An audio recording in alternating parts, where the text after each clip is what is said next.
Most people think karma is about revenge from the universe, a cosmic punishment for wrongdoing, but the deepest, most silent workings of karma have nothing to do with punishment. They have to do with the prisons we build for ourselves, brick by brick, without ever realizing we are the architects. Asterisk, there is an unseen river that flows through our lives. It's not a mystical force, but a current of cause and effect. Silent and steady. We spend so much time looking at the sky, waiting for a sign, for a sense of cosmic justice. We want to believe that there's a grand accountant keeping a perfect ledger of every wrong done to us, and that one day, the books will be balanced. But the ancient Stoics knew something different. They understood that justice isn't an event we wait for. It's a process we live. The universe isn't keeping score. Our life is. We will explore a different understanding of this principle. Not as karma, but as the natural, undeniable consequence of our own choices. We will look at the silent laws that govern our inner world. This isn't about waiting for the universe to act. It's about understanding how our own thoughts, our own actions, and our own character are acting right now, in this very moment, shaping the peace or the turmoil we feel inside. We will walk through 5 silent ways this principle works without you ever needing to raise a finger or wish ill on anyone. This is a journey into the quiet mechanics of the soul, not to find cosmic revenge, but to uncover a profound and unshakable inner peace. There is a unique exhaustion that comes from waiting for justice. It's a quiet, simmering frustration, a feeling that life is fundamentally unfair. You see people who have hurt you, people who act without integrity, and they seem to be fine. They seem to be succeeding, smiling, moving on, while you are left carrying this invisible weight. It's the weight of a wrong that was never acknowledged, the weight of a betrayal that was never answered for. You find yourself replaying conversations in the shower. You construct arguments in your head while driving. You lie awake at night, a prosecutor in a courtroom of one, laying out the evidence of how you were wronged, pleading your case to an empty room. This state of being creates a low-grade, constant hum of anxiety, a feeling of helplessness. You feel like a victim of circumstance, a passenger in a story where someone else holds the pen, and you're just waiting for them to write a chapter where you finally get to be okay. And in that waiting, you give away your power. You tether your peace to the hope that someone else will one day get what they deserve. But what if the punishment has already been delivered? The Roman philosopher Seneca, a man who saw unimaginable cruelty and injustice in the heart of the empire, wrote something profound. He said, "He who's done wrong is the first to suffer, not the second." The first. The suffering isn't a bolt of lightning from a clear sky. It's not a dramatic public downfall. It is something quieter, more immediate, and far more corrosive. It's the immediate decay of one's own inner peace. The moment someone chooses to act with malice, with envy, with deceit, in that very instant, they introduce a poison into their own system. The act itself is the punishment. Why? Because it degrades the only thing a person ever truly owns, their character, their inner world. This is the first silent law. The consequence is not external, it is internal. Think of it like an anchor. In your anger, you believe you have forced your enemy to carry a heavy anchor. You watch them, waiting for them to sink under its weight. You imagine them chained to it on the bottom of the seafloor, but you don't realize that the other end of that heavy, rusted chain is wrapped around your own ankle. You are tethered to the very person you resent. Your focus is on them. Your energy is spent watching them. You cannot swim freely. You cannot explore new waters because you are anchored to your own bitterness. The water all around you is murky, clouded by your own anger, and you can't even see the chain that holds you in place. You just feel the pull, the constant downward tug. Have you ever felt that pull? Think back to a bitter argument, one with someone you love or once loved. The words were sharp, meant to wound, and maybe they did. But long after the other person has left the room, long after they have forgotten the specifics of the fight, where are you? You are still there. You feel the knot in your stomach, the heat in your chest. You are replaying your words, their words, poisoning your own present moment with the residue of the past. That lingering bitterness, that inability to find a quiet mind, that is the consequence.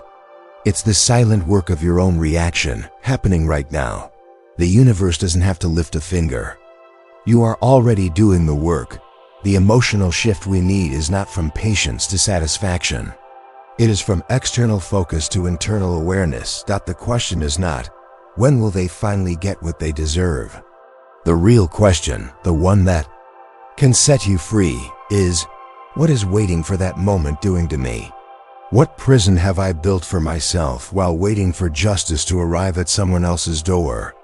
Letting go of that chain is not about forgiving them for their sake. It's about freeing yourself. It's about deciding that your own peace is more important than their punishment. The water becomes clear.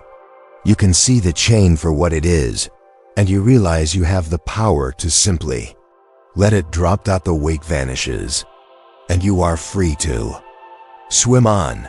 Most of us believe our actions are like footprints on a wet beach. We make a mark, but then the next wave comes and washes it all away. A small lie to avoid a difficult conversation. A promise broken when it became inconvenient.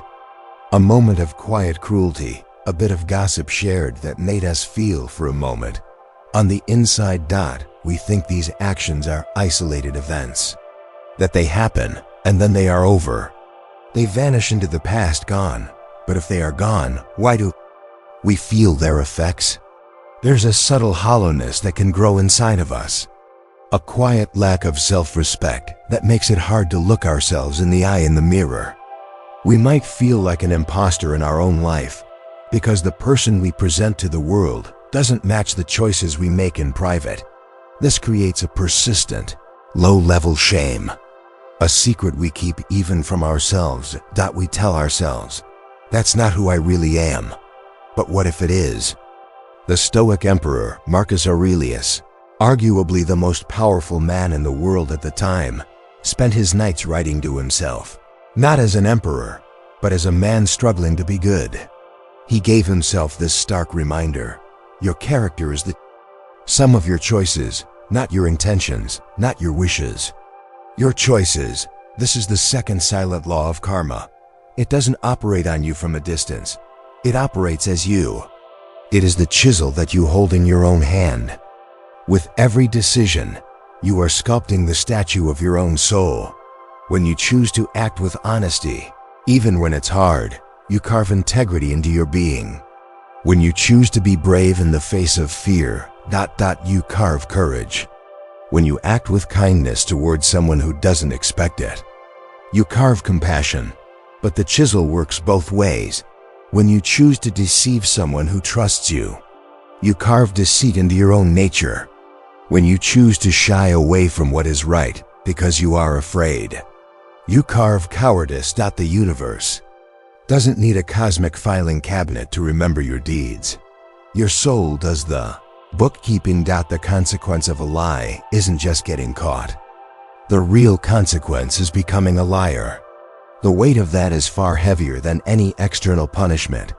Imagine your soul as a fortress, your own inner citadel, as the Stoics called it. This is the only place you have to live. It's the seat of your consciousness, the source of your peace. Every choice you make is a stone laid in the walls of this fortress. Actions aligned with virtue, with honesty, discipline, justice, courage. They are strong, solid, perfectly cut stones. They fit together seamlessly. They make the fortress impenetrable. Inside these walls, it is quiet, it is calm.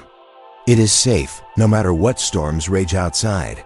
But actions that go against your own nature, deceit, envy, cruelty, laziness, are crumbling. Jagged, ill-fitting stones. From a distance, the fortress might look fine. The walls are standing. But from the inside, where you live, You can feel the wind howling through the gaps. There is no real peace. The structure is weak. It rattles with every small challenge. It feels unsafe, ready to collapse under real pressure. Have you ever felt that wind?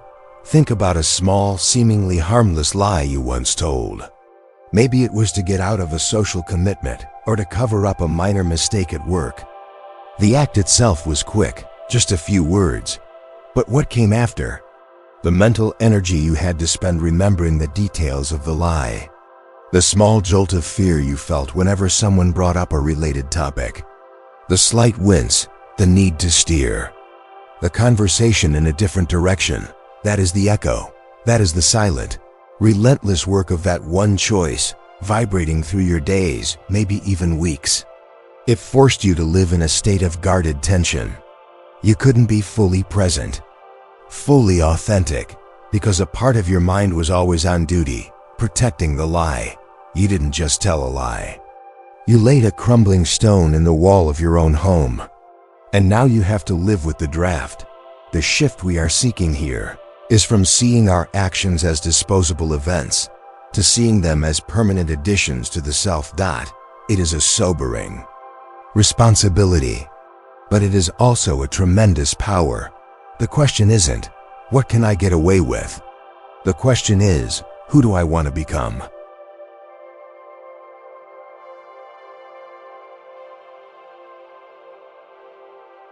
Every single choice is an answer. Are you building a fortress of peace or a house of drafts? You are the architect, the builder, and the resident. You cannot escape the quality of your own work. So choose to lay good stones. Not for applause, not for reward, but for the quiet, unshakable integrity of the home you are building for yourself. There's a subtle arrogance in thinking our actions only affect us. We are in a rush, so we cut someone off in traffic. It's just one car, we think. They'll forget about it in 5 seconds. We hear a juicy piece of gossip, and we pass it along.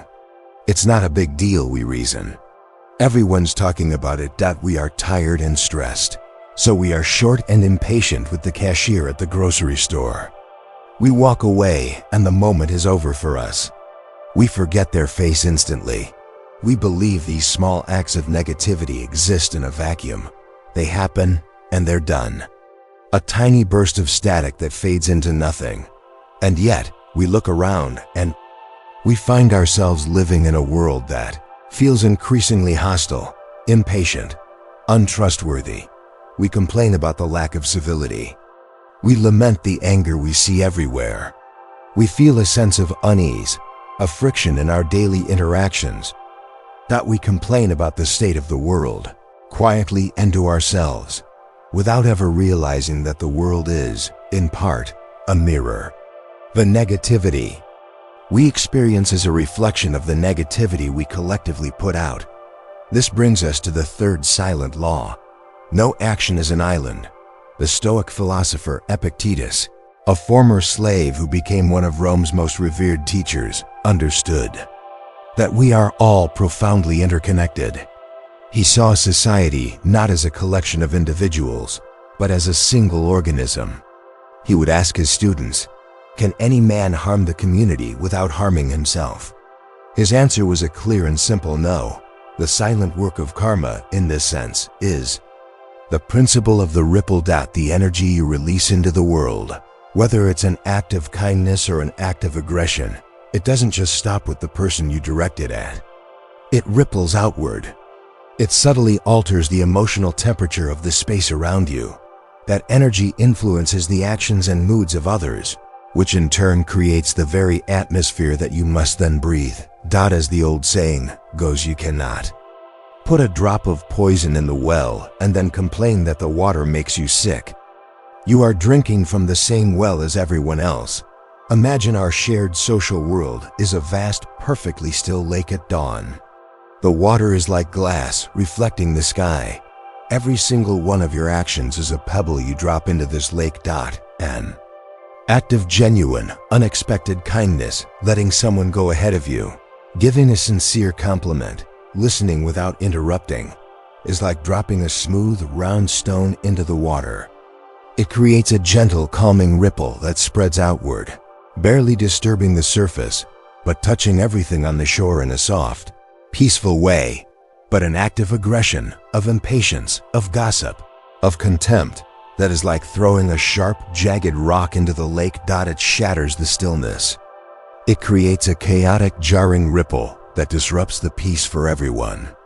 The reflection of the sky is broken. And where are you standing? You are standing on the shore of that same lake. And sooner or later, those chaotic, jarring waves you created will come lapping at your own feet.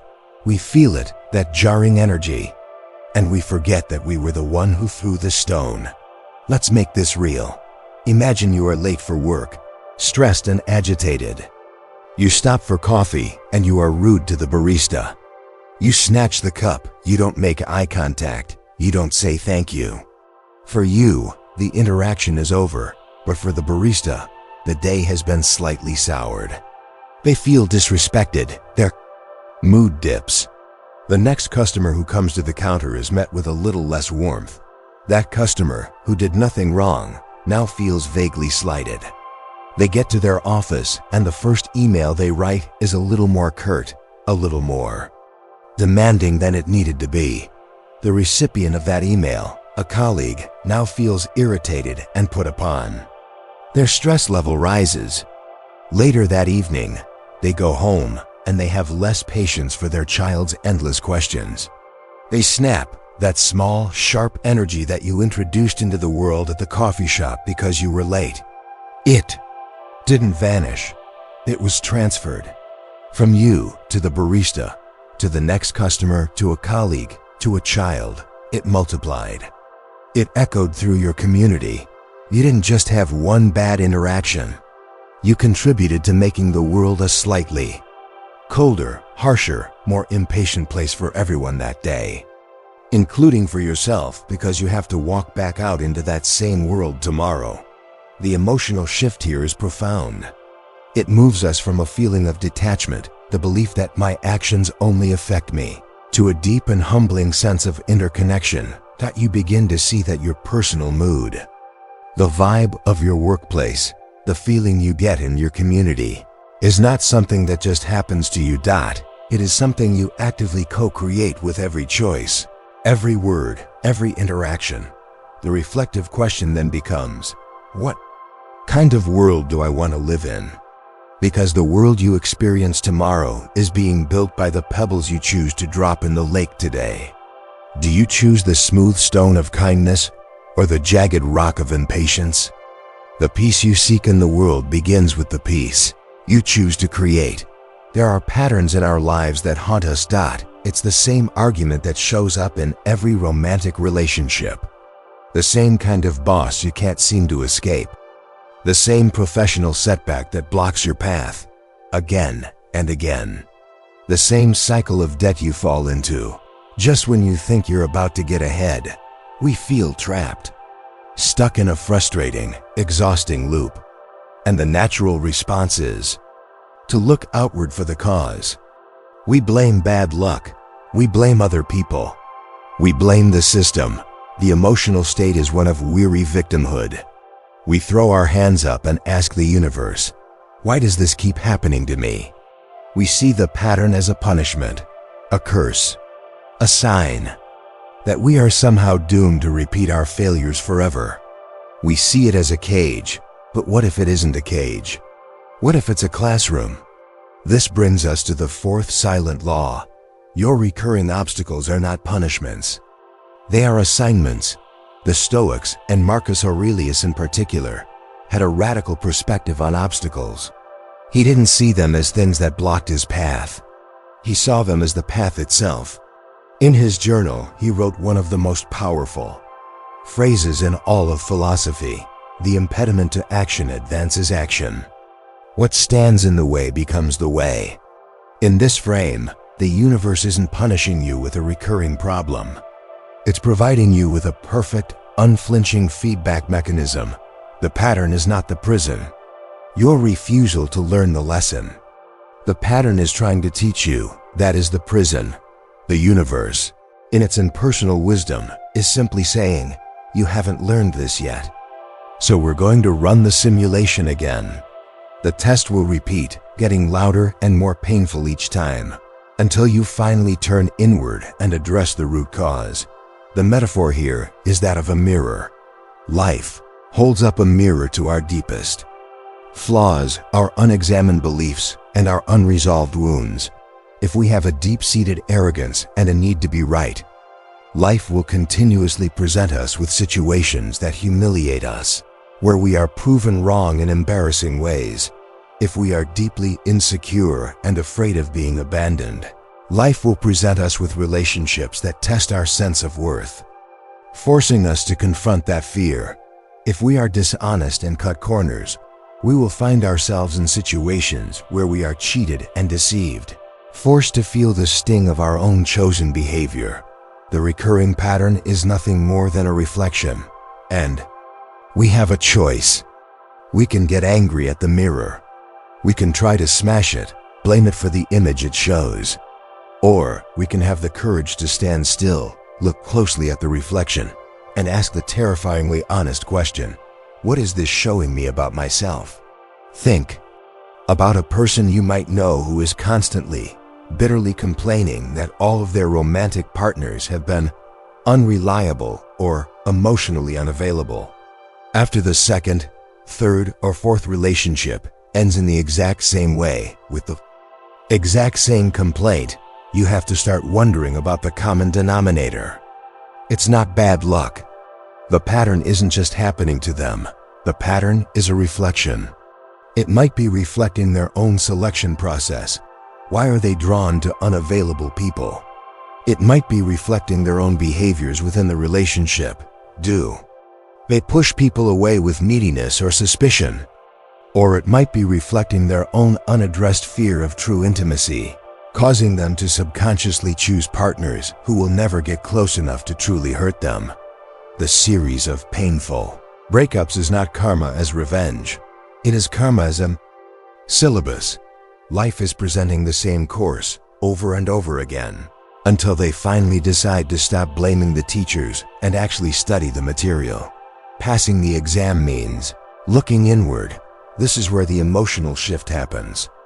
The draining, heavy feeling of being a powerless victim of fate begins to transform into the perspective of an empowered student. You stop looking at your life's greatest obstacle and asking, why is this happening to me? And you start asking, what is this trying to teach me? The moment you ask that question, the cage door swings open. The pattern is no longer a curse. It's a curriculum designed specifically for your own growth. The obstacle is not in your way. The obstacle is your way forward. Look at the biggest, most frustrating pattern in your own life right now. The one that makes you feel the most helpless. What if it's not a life sentence? What if it's just your homework? This journey inward can feel heavy, realizing that your resentment is a chain you wrapped around your own ankle. Realizing that every small choice has been building the person you are today. Realizing that you co-created the hostile world you complain about, and that your greatest frustrations are actually lessons you've been refusing to learn. The weight of this total responsibility can be crushing. There can be a moment of despair in this process. A feeling that you are hopelessly flawed, forever trapped by the crumbling walls of the fortress you built. Self-awareness can feel less like a gift and more like a curse, a spotlight illuminating a landscape of personal failure. This is the dark night of the soul, where seeing the truth about yourself feels like a final judgment. And it is right here, in this moment of perceived hopelessness, that the true, liberating core of Stoicism offers its hand. This is where we find freedom. Epictetus is our guide out of this darkness. Remember, he was a man who was born into slavery. His leg was permanently crippled when his master twisted it in a fit of rage. He knew, in his bones, what it meant to be powerless in the eyes of the world. And yet, he taught that every human being possesses a power that no one can ever take away. He called it proheresis. It is our faculty of choice, our ability to choose how we respond to what happens to us. He taught that while you are absolutely responsible for your judgments and your actions, you are not defined by your past mistakes. The past is not a life sentence. It is just information. This is the climax of our understanding. This is the fifth and most powerful silent law. Your past does not have to be your prison. It can be your fuel. Freedom is not found in controlling the world. It is not found in getting the apology you feel you are owed. It is not found in finally receiving external justice.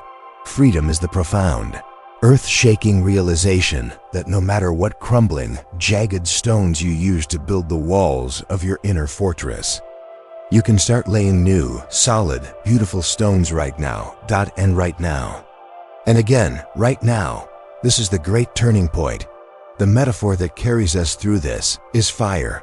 Think of all of it: your past mistakes, your resentments, your character flaws, the shame, the guilt, the memory of every crumbling stone you laid.